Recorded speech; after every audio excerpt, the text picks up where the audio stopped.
Bagaimana cara mengatasi bad mood?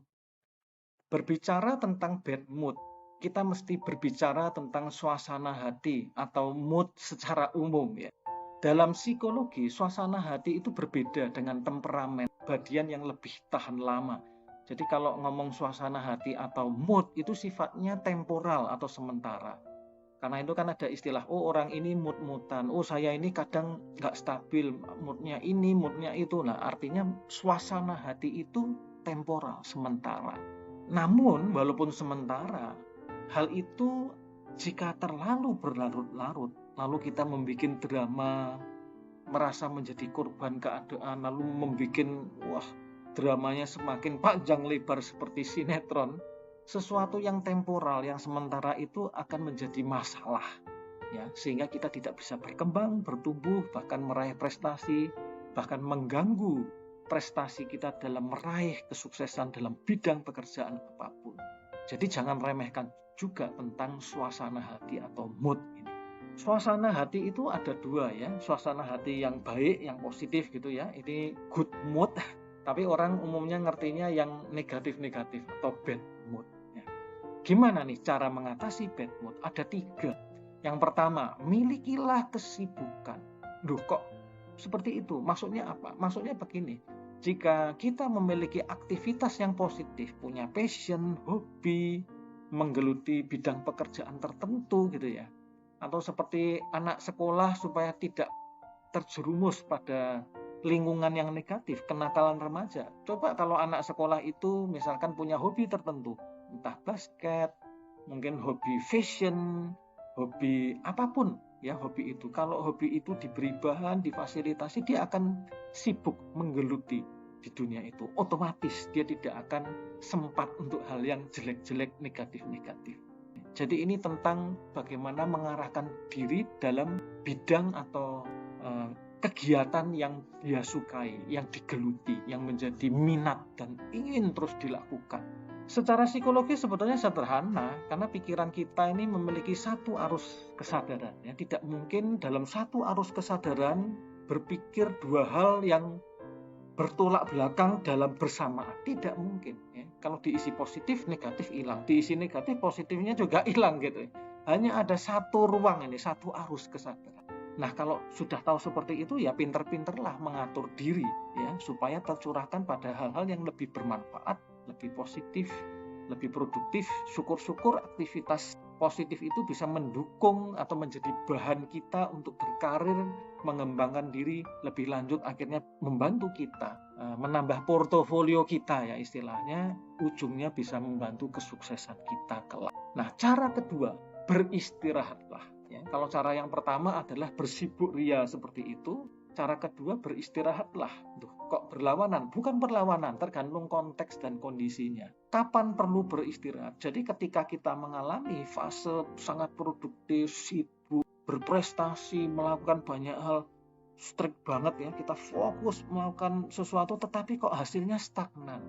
Tetapi kok kayaknya mentok ini ya, tidak ada lebih lagi, padahal saya sudah berusaha. Tidak perlu bad mood, tidak perlu kecewa, bersedih, wah tidak bisa mencapai, gagal, lalu kita secara selai gitu ya, mengasihani diri. Oh tidak perlu, ketika kita sudah melakukan hal-hal yang terbaik yang bisa dilakukan, sudah the best ini ya. Kalau yang the best ini tidak memberikan hasil sesuai harapan, maka beristirahatlah. Artinya tubuh dan pikiran kita ini sudah mengalami ibarat mesin itu sudah panas gitu ya. Mesin ini harus diistirahatkan, dimatikan dulu sejenak, ya refreshing, beristirahat, melakukan penyembuhan atau recovery. Ya, pengalaman seperti itu. Ketika kita banyak pikiran yang negatif buruk, sebetulnya solusinya cuma istirahat. Ya, ketika istirahat besok bangun pagi fresh, mungkin sedikit olahraga, sedikit aktivitas yang variatif ya supaya nggak bosan, ternyata sudah on lagi, sudah on fire, sudah ada semangat dan bisa produktif bekerja lagi. Beristirahatlah, itu penting sekali, terutama dalam kondisi ketika apa yang kita lakukan sudah seperti mesin panas ya. Solusinya ya cuma satu, didinginkan mesin itu sebelum dipakai lagi untuk beroperasi atau bekerja. Cara ketiga ini sering disebut sebagai eling ya. Eling atau mindful. sering diterjemahkan mindful itu menyadari, walaupun kurang tepat. Menyadari kesannya kayak punya perhatian penuh, konsentrasi, menyadari sesuatu, tidak rileks seperti itu ya, bukan. Eling itu kita mengamati sesuatu, merasakan sesuatu, tetapi rileks dan santai ya. Ada yang namanya mindfulness, ini salah satu jenis meditasi. Mindfulness itu eling kalau diterjemahkan bahasa kita ya, bahasa Indonesia. Fokusnya adalah bagaimana kita menyadari sesuatu tetapi secara alami, sehingga rileks, merasakan sesuatu tanpa penilaian, tanpa judgement gitu ya, mengalir flow. Dalam penjelasan yang lebih praktis sederhana yang lain, eling atau mindful ini adalah mengamati atau merasakan suatu kondisi. Ketika merasa, hanya ada merasa, tidak ada gejolak, tidak ada hal-hal atau penilaian-penilaian khusus. Ketika menikmati rasa, ya udah, rasa itu dinikmati, begitu alami. Nah, ketika kita mengalami fase hidup yang negatif, emosi negatif, kita mindful, emosi negatif yang sempat meledak itu akan secara alami, nature ya, akan mereda, terhanyut pada sensasi atau merasa itu sendiri. Nah, cara nomor 1 dan nomor 2 ya, yang nomor 1 masih ingat ya, bersibuk ria, nomor 2 adalah beristirahat ria gitu ya. Itu relatif mudah, kita hanya perlu mengatur aja. Kita tidak butuh tingkat kesadaran atau self awareness yang sangat tinggi. Kita tahu aja, oh butuh fokus. Ketika fokusnya mentok, mesinnya panas, ya udah didinginkan. Sesederhana itu. Kita kelola, kita manajemen stresnya main di situ aja. Itu sudah cukup dan membantu kita untuk produktif dalam melakukan pekerjaan dan berprestasi. Sedangkan cara nomor 3, yang eling, yang lebih bersifat meditatif, itu membutuhkan tingkat kesadaran yang lebih tinggi. Ya, namanya meditasi, mindfulness itu butuh latihan yang lebih lama. Namun, jika kita menguasai hal ini, hidup kita akan jauh lebih damai dan bahagia. Ya. Jadi untuk orang yang awam, yang masih belajar, nomor 1 dan 2 itu sungguh sudah sangat luar biasa. Tapi kalau ingin mengembangkan pada tahap yang lebih lanjut, latihan meditasi, belajar eling atau mindful.